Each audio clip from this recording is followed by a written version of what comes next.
والعصر ان الانسان لفی خسر الا الذین آمنوا وعملوا الصالحات وتواصوا بالحق وتواصوا بالصبر۔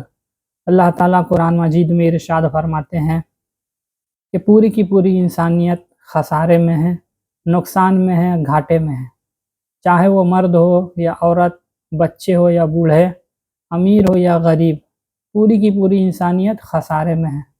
اور کامیاب کون لوگ ہیں؟ تو الا الذین آمنوا وعملوا الصالحات وتواصوا بالحق وتواصوا بالصبر، وہ لوگ جو ایمان لائے، عمل صالح کیے، حق کی تلقین کیے اور صبر کیے۔ تو صرف ایمان لانے سے کامیابی نہیں ملے گی، ایمان لانے کے ساتھ ساتھ عمل صالح کا کرنا بھی بہت ضروری ہے۔ ایک اور مقام پر اللہ تعالیٰ ارشاد فرماتے ہیں یا ایھا الذین آمنوا استعینوا بالصبر والصلاۃ ان اللہ مع الصابرین، نماز اور صبر کے ذریعہ سے اللہ کی مدد حاصل کرو، مطلب نماز پڑھو، صبر کرو اور دعا کرو، اللہ کی مدد حاصل کرو۔ اور اللہ تعالیٰ فرماتے ہیں قرآن مجید میں کہ تم میں سے ایک جماعت ایسی ہونی چاہیے جو امر بالمعروف اور نہی عن المنکر کرے، مطلب کہ لوگوں کو حق کی تلقین کرے اور برائی سے روکے، اور یہی لوگ ہیں جو نجات پانے والے ہیں۔ اور اللہ تعالیٰ فرماتے ہیں ان اللہ مع الصابرین، بے شک صبر کرنے والوں کے ساتھ اللہ ہے۔ تو ہمیں کیا پتہ چلا کہ عمل صالح بھی ضروری ہے اور حق کی تلقین کرنا بھی ضروری ہے، برائی سے روکنا بھی اور صبر کرنا بھی، تبھی جا کر کے ایک انسان جو ہے آخرت میں کامیاب ہو سکتا ہے۔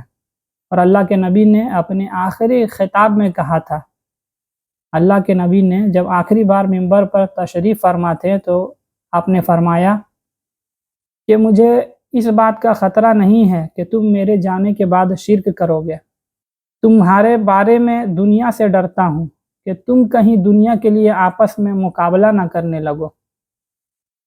اللہ کے نبی نے اس بات کی جو ہے پیشن گوئی کی تھی کہ ایک زمانہ آئے گا کہ لوگ جو ہے دنیا پرست بن جائیں گے، مطلب دنیا کمانے کے چکر میں، شہرت کمانے کے چکر میں سب کچھ چھوڑ کر بس اسی کے پیچھے پڑ جائیں گے، انہیں نماز، روزہ، زکوٰۃ یہ سب سے کوئی مطلب نہیں رہے گا۔ آج دیکھ لیجئے جمعہ کے دن میں پوری کی پوری مسجدیں بھری رہتی ہیں، اور اندینہ دن جا کر کے دیکھیں مسجد میں تو ایک صف، دو صف ہی رہتی ہے۔ تو کیا مسلمان صرف جمعہ کے دن ہی مسلمان ہیں اور دوسرے دن میں مسلمان نہیں ہیں؟ جبکہ اللہ تعالیٰ نے تو فرمایا کہ صرف ایمان لانے سے تمہارا بیڑا پار نہیں ہوگا، ایمان لانے کے ساتھ ساتھ تمہیں عمل صالح بھی کرنا ہوگا، نماز، روزہ، زکوٰۃ، ہر چیز کی پابندی کرنی ہوگی۔ اور اللہ تعالیٰ نے فرمایا تھا کہ اللہ کے نبی نے فرمایا کہ اللہ میری امت کو کبھی بھی گمراہی پر جمع نہیں کرے گا، مطلب کہ پوری کی پوری امت مل کر کے کبھی گمراہ نہیں ہوگی، ایک جماعت ہمیشہ ایسی رہے گی جو امت کو گمراہی سے روکنے کا کام کرے گی۔ تو یہ ہم لوگوں کی بھی اب ذمہ داری ہے کہ پہلے خود کو بہتر بنانے کی کوشش کرے، اس کے بعد اپنے گھر والوں کو اور اپنے اڑوس پڑوس تک حق کی دعوت کو پہنچائے، اللہ کی دعوت کو پہنچائے، اور جو ہے برائی سے خود بھی رکے اور دوسروں کو روکنے کی کوشش کرے۔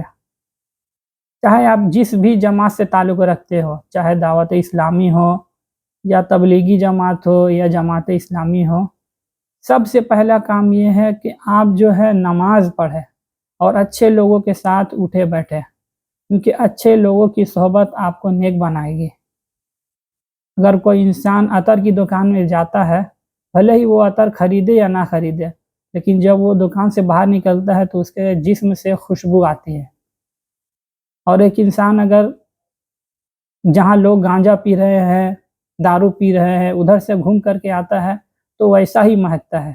تو ٹھیک اسی طرح خود کو اچھے لوگوں کے ساتھ جوڑنے کی کوشش کریں، چاہے آپ جو بھی جماعت سے جڑ رہے ہوں، پہلے خود نماز پڑھیں، اپنے گھر والوں کو اس بات کی تلقین کریں، اور اڑوس پڑوس میں ایسا ماحول بنائیں کہ لوگ دین کی طرف جڑنے کی کوشش کریں۔ اللہ کے نبی نے فرمایا تھا کہ اس طرح سے دعا کرنا ربنا آتینا فی الدنیا حسنہ وفی الآخرۃ حسنۃ وقنا عذاب النار، کہ اللہ ہمیں دنیا اور آخرت دونوں جہاں کی کامیابی نصیب عطا فرما اور جہنم کے عذاب سے بچا۔ تو صرف ہمیں دنیا کمانے کے چکر میں آخرت کو بالکل چھوڑ نہیں دینا، اور بالکل آخرت کمانے کے لیے ہم دنیا میں فقیر و غریب بھی ہونا اچھی بات نہیں ہے۔ تو دنیا میں رہ کر کے ہمیں آخرت کی بھی تیاری کرنی ہے اور دنیا کی بھی۔ اللہ تعالی ہم لوگوں کی توبہ کو قبول فرمائے۔ استغفر اللہ الذی لا الہ الا هو الحی القیوم واتوب الیہ۔ السلام علیکم ورحمۃ اللہ وبرکاتہ۔